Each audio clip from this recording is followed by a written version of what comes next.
चरण कमल रज कौ सब कहहि, मानुष करनि मूरि कछु अहहि। छुअत सिला भई नारी सुहाई, पाहन तेना काट कछ नहीं। तो केवट बड़ा विचार करके ये कहता है कि श्री राम के चरण कमल के स्पर्श से पत्थर की अहिल्या सुंदर नारी हो गई। अब यदि मैं इनको अपनी नाव में चढ़ाऊंगा तो मेरी नाव तो बेचारी लकड़ी की है, और ये अगर नारी हो गई तो केवट की तो हो गई जय गंगा मैया की।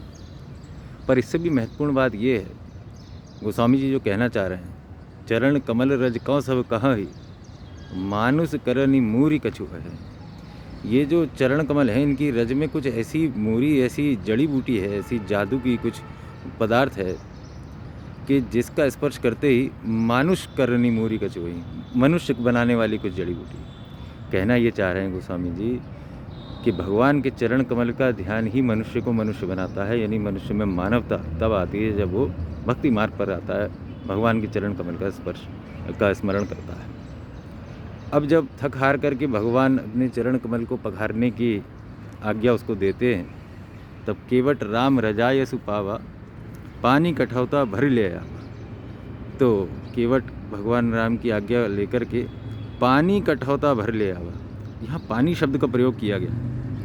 पानी शब्द कभी भी वैदिक सनातन धर्म में या किसी भी सामान्य परिवार में पानी शब्द कभी भी गंगा जल के लिए प्रयुक्त नहीं होता है। तो गोस्वामी जी ने स्पष्ट कर दिया है कि भगवान का अभिषेक करने के लिए गंगा जल का प्रयोग कदापि नहीं करना चाहिए। पानी शब्द का प्रयोग इसलिए गोस्वामी जी ने स्पष्ट रूप से किया, पानी शब्द का अन्यत्र प्रयोग नहीं करते गोस्वामी जी, कि गंगा जल नहीं लाया वो।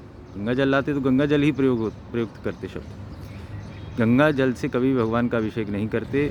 उसका कारण ये कि गंगा जल भगवान की चरण धोवन है, तो चरणों की जो धोवन है उससे भगवान का कदापि स्पर्श नहीं करते, उसका अभिषेक नहीं करते। ठाकुर के मंदिरों में भी, ठाकुर सेवा में यही नियम है। तो केवट समझदार है, वो पानी लाया है, यानी गंगा जल नहीं लाया। पानी कठौता भर लिया, और कठौता लाया है, कठौती नहीं लाया। कठौता इस कारण लाया है कि उसको अभी भी ये डाउट है, उसको अभी भी ये शंका है कि यदि चरण कमल का स्पर्श होकर के चरण कमल का स्पर्श होकर के कुछ मनुष्य बन गए ये मेरी नाव, तो कम से कम कठौता ले आऊँ तो लड़का बने। जो नाव खेवे, कठौती ले आता तो लड़की बनती, बोझ हो जाता। तो केवट बड़ा समझदार है। उसके बाद चलिए पाँव पखार लिए उसने, फिर क्या होता है, पाँव पखारी जल पान करी, आप सहित परिवार, पितर पार करी, प्रभु ही पुनि मुदित गए उलय पार। तो पाँव पखार करके उसने स्वयं भी पान किया और परिवार को भी चरणामृत का पान कराया। पितर पार करी, प्रभु ही पुनि मुदित गए उलय पार। तो गोस्वामी जी ने स्पष्ट कर दिया कि पितर को पार करके प्रभु को उस पार ले गया, यानी चरण कमल का जल पान करके पितर उसने अपने पार कर लिए। गोस्वामी जी स्पष्ट कर दे रहे हैं कि पितरों को पार करने के लिए श्राद्ध आदि कर्मों की आवश्यकता नहीं है। भगवान के चरणामृत ही पितरों को पार करते हैं, और कोई बाह्य आडंबर, कोई कर्म कांड, यज्ञ अनुष्ठान, कोई श्राद्ध कर्म पितरों को पार नहीं करता। पूर्वजों को, पितरों को पार तो भगवान का चरणामृत ही कर देता है। केवट के प्रसंग से ये हमको स्पष्ट होता है। धन्यवाद।